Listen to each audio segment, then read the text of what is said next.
बीच दौसा से सबसे बड़ी अपडेट आ रही है, जहां कालीखाड़ बोरवेल हादसा मामले को लेकर के सबसे बड़ी अपडेट है। 52 घंटे बाद भी आर्यन को नहीं निकाला जा सका है बोरवेल से बाहर और लगातार कोशिशें जारी है। हमारे सहयोगी आशीष हमारे साथ सीधे घटनास्थल से जुड़ चुके हैं। आशीष, क्या अपडेट है और कितना इंतजार है और कितना वक्त है? सबसे अच्छी खबर है और शुरुआत की ब्रेकिंग न्यूज है कि जो रेस्क्यू ऑपरेशन का लंबे समय से रुका हुआ था वो शुरू हो चुका है। पहला जो ये मशीन है इसको अंदर भेजा गया है और अब ये काम शुरू हो गया है। जो मशीन यहाँ पर आई हुई थी, पाइलिंग मशीन, उसका काम शुरू किया गया है। पहले वाली मशीन यहाँ पर जो तकनीकी खराबी के कारण खराब हो चुकी थी, अब दूसरी मशीन का यहाँ पर संचालन शुरू हो गया है और अब ये एक अच्छी संकेत है, क्योंकि जो पहले जो मशीन ने काम किया था 115 फीट तक ये खुदाई कर दी थी। अब ये मशीन आगामी 2 घंटे में निश्चित रूप से 150 फीट का पूरा खुदाई कर देगी। यदि सब कुछ ठीक ठाक रहा तो आगामी 2 घंटे में जो सफाई का जो खुदाई का काम है वो पूरी तरह हो सकेगा। और अब ये जो रेस्क्यू ऑपरेशन है एक बार फिर तेजी पकड़ा है, क्योंकि सुबह 11 बजे के करीब ये रेस्क्यू ऑपरेशन बंद हो गया था और अब इसके बाद में ये जो पाइलिंग मशीन है इसे मंगाया गया था और उसके बाद में इसको इंस्टॉल किया गया है और उसके बाद में अब एक बार फिर रेस्क्यू ऑपरेशन शुरू हो गया है। उधर एनडीआरएफ के जो जवान हैं उनकी मौजूदगी में यह रेस्क्यू ऑपरेशन किया जा रहा है। पुलिस और प्रशासन के जो अधिकारी हैं वो यहाँ पर मौजूद हैं और उनकी मौजूदगी में ये पूरा जो रेस्क्यू ऑपरेशन है वो किया जा रहा है। तो निश्चित रूप से एक सुखद खबर हम कहेंगे कि जो लंबे समय से आर्यन को बाहर आने का इंतजार किया जा रहा था पूरे देश की जनता को, वो इंतजार अब खत्म होने वाला है, क्योंकि 2 घंटे बाद ये पूरी खुदाई पूरी हो जाएगी। उसके बाद में लोहे के पाइप डाले जाएंगे, उसमें भी 2 से 3 घंटे का समय लगेगा और फिर उसके बाद में एक 5 से 6 फीट की एक टनल बनाई जाएगी। जो मुख्य बोरवेल, ये जो बोरवेल बन रहा है इसके जस्ट आगे मुख्य बोरवेल है, जिसकी जो दूरी है 5 से 6 फीट की दूरी है। ऐसे में 5 से 6 फीट की जो टनल है वो बनाई जाएगी। ऐसे में इस टनल के बाद में यहाँ पर आर्यन को बाहर निकालने की प्रक्रिया शुरू होगी। ऐसे में क्योंकि तो कितना घंटा लगेगा आर्यन को बाहर निकालने की इस प्रक्रिया में, क्योंकि घंटा दर घंटा लगातार इंतजार बढ़ता ही जा रहा है? आशीष, बिल्कुल, जो ये पाइलिंग मशीन खराब होने के कारण पूरा ये डिले हुआ है और पहले अब तक ये निकलने की स्थिति में आ जाता, लेकिन अब ये निकलने की स्थिति में आएगा। 2 घंटे इसमें खुदाई में लगेंगे, उसके बाद में 2 से 3 घंटे पाइप लगाने में लगेंगे, लोहे के पाइप लगेंगे और 3 से 4 घंटे इसकी टनल बनाने में लगेंगे। यानी कुल 7 से 8 घंटे का अब एक रेस्क्यू ऑपरेशन रहेगा। बस उम्मीद के अनुरूप ये रेस्क्यू ऑपरेशन चलता रहे तो 7 से 8 घंटे बाद आर्यन को बाहर निकाला जा सकता है। कुल मिला के बात ये कहा जा सकता है कि ये पाइलिंग मशीन शुरू हो गई है। यही एक अच्छी खबर है कि पाइलिंग मशीन अगर इसी तरह चलती रही। अच्छा, आर्यन की कुछ और तस्वीरें भी देखने को मिली। आशीष, उसके स्वास्थ्य को लेकर के क्या अपडेट है? तो स्वास्थ्य को लेकर स्थिति जस की तस है। पहले जैसे करीब 40 से 45 घंटे से उसके जो शरीर है उसमें किसी तरह का मूवमेंट नजर नहीं आया है। ऐसे में डॉक्टर्स का कहना है कि वो अनकॉन्शियस स्थिति में हो सकता है। लंबे समय से आर्यन अंदर है, तो उसकी माँ गुड्डी देवी की भी तबीयत खराब हो गई थी और गुड्डी देवी की तबीयत खराब होने के बाद उसको यहाँ पर ट्रीटमेंट दिया गया था। दौसा के जिला कलेक्टर देवेंद्र कुमार जी हमारे साथ हैं। सर, एक अच्छी सूचना है लोगों के लिए कि भाई चालू हो गई है पाइलिंग मशीन। क्या कभी खराबी आई थी पहले वाली में? पहली वाली की में जो है जो ड्रिल बिट था वो तकरीबन 110 फीट तक तो गया था, बट उसके बाद उसके अंदर खराबी आ गई थी। उसके बाद दूसरी पाइलिंग मशीन भी हमारे पास में, तो उसको हमने मंगवा लिया था और उसकी अभी जैसा कि आप देख सकते हैं कि उसने पाइलिंग का काम स्टार्ट कर दिया। 110 तक चले गए थे, हम 100 मैक्सिमम शायद 160 तक हमें जाना पड़े। 150 55 तक बच्चा है, 60 तक।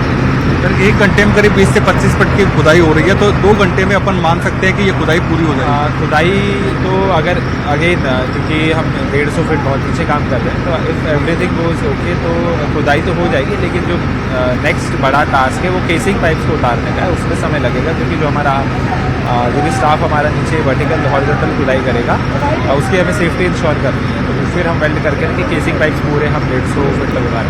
ऑल दो पाइप्स हमारे आ गए हैं और उनकी भी आप पीछे देख सकते हैं कि वो पाइप्स को भी उतारा जा रहा है। पाइप पे डालने की जो प्रक्रिया है वो मशीन से होगी या फिर कोई बिल्कुल आशीष, नजर बनाए रखिए, अपडेट हम आपसे लेते रहेंगे। बहरहाल एक खास रिपोर्ट देखिए कि कैसे पूरा का पूरा रेस्क्यू ऑपरेशन चलाया जा रहा है। आर्यन ने पर खेल रहे थे, मैं उधर से खेत में, वो उधर जा रहे थे, मैं वो गिरा नहीं, जब मैं उधर से भाग के आई, मेरे को अचानक क्या आट आया, उस बच्चे के पाँव उसमें घिस पड़े, मेरे को आट आया। फिर मैं वहाँ से आके पुकार के मैंने मेरे देवर से किया।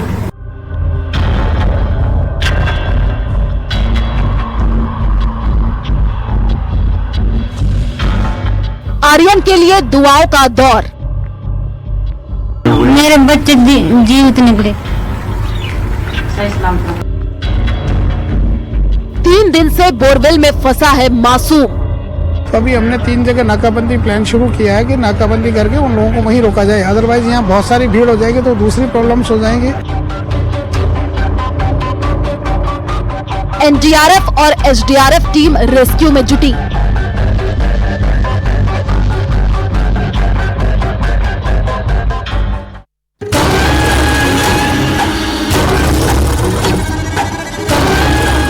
आर्यन को बचाने के लिए एक तरफ रेस्क्यू ऑपरेशन जारी है, वहीं दूसरी तरफ बच्चे की सलामती के लिए दुआओं का दौर भी चल रहा है। दौसा के कालीखांड गांव में सोमवार दोपहर 3 बजे 5 साल का आर्यन अपनी मां की आंखों के सामने ही 150 फीट गहरे बोरवेल में गिर गया था। तब से लेकर अब तक उसे बचाने की तमाम कोशिशें की जा रही हैं, लेकिन ये बात और है कि सफलता अब तक हाथ नहीं लगी है। 180 अपने यहाँ पे वाटर ले गए, लेकिन अब की बार बरसात ज़्यादा हुई है तो वाटर लेवल हो सकता है 160 फीट में, क्योंकि जो बोरवेल है उसमें भी पानी है, तो उसके लिए आसपास के जो सबमर्सिबल है वो सब चलवा दी गई, जिससे कि वाटर लेवल कंट्रोल। आर्यन को सुरक्षित बचाने के लिए एसडीआरएफ, एनडीआरएफ के साथ मौके पर एक्सपर्ट भी मौजूद है। देसी जुगाड़ से भी बच्चे को बाहर निकालने की कोशिश की जा रही है। वहीं दूसरी तरफ पाइलिंग मशीन के जरिए खुदाई का काम चल रहा है। जानकारी के मुताबिक 12 इंच के ड्रिलिंग सिस्टम के बाद अब 10 इंच के ड्रिलिंग सिस्टम से आगे की खुदाई की जाएगी। इसके बाद में जो आर्यन है उसको बाहर निकाला जाएगा बिना कलेक्टर डिवीजन से बात न करने की। पहले जो प्रयास किए जा रहे हैं उन पर अब काम नहीं किया जा रहा है, अब तीसरे प्रयास पर काम किया जा रहा है। पाइलिंग मशीन के जरिए अंदर तक पहुंचने की कोशिश की जा रही है। कलेक्टर ने बताया कि 150 फीट के करीब खुदाई होगी और उसके बाद जो मैनुअल टनल बनेगी, उससे पहले इसके अंदर लोहे के पाइप डाले जाएंगे, फिर आर्यन को निकालने का काम होगा। यानी शुरू प्रक्रिया में आज दिन भर का समय लग सकता है और उम्मीद है कि आज शाम तक आर्यन बोरवेल से बाहर आ सकता है। आर्यन को सुरक्षित रखने के लिए बोरवेल में ऑक्सीजन की सप्लाई की जा रही है। हालांकि कल के बाद सीसीटीवी में उसका कोई मूवमेंट नजर नहीं आया। सोमवार शाम से ही दौसा के डीएम मौके की मॉनिटरिंग कर रहे हैं। तीसरे दिन में किस प्रकार की प्रक्रिया अपनाई जा रही है, बिल्कुल अभी जैसे कि आप देख सकते हैं कि यहाँ पर वर्टिकल मीटिंग चल रही है।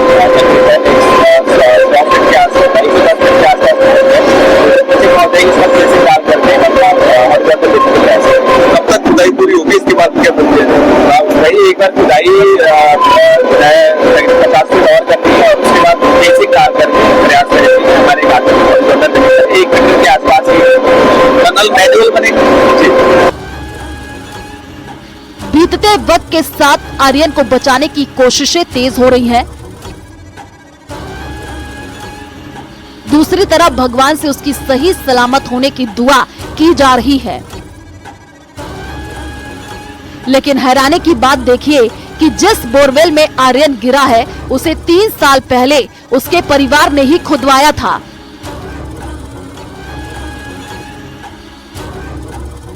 लेकिन वक्त रहते अगर उसे कवर किया गया होता तो ये दिन उनकी जिंदगी में कभी ना आता।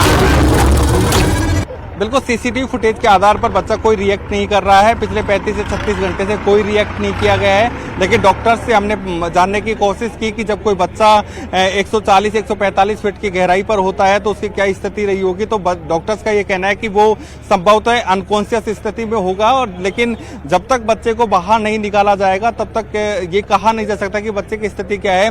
लेकिन वर्तमान में बच्चे के कोई मूवमेंट नहीं है और बच्चा को मूवमेंट तो है नहीं, लेकिन ये माना जा रहा है कि वो अनकॉन्शियस स्थिति में होगा।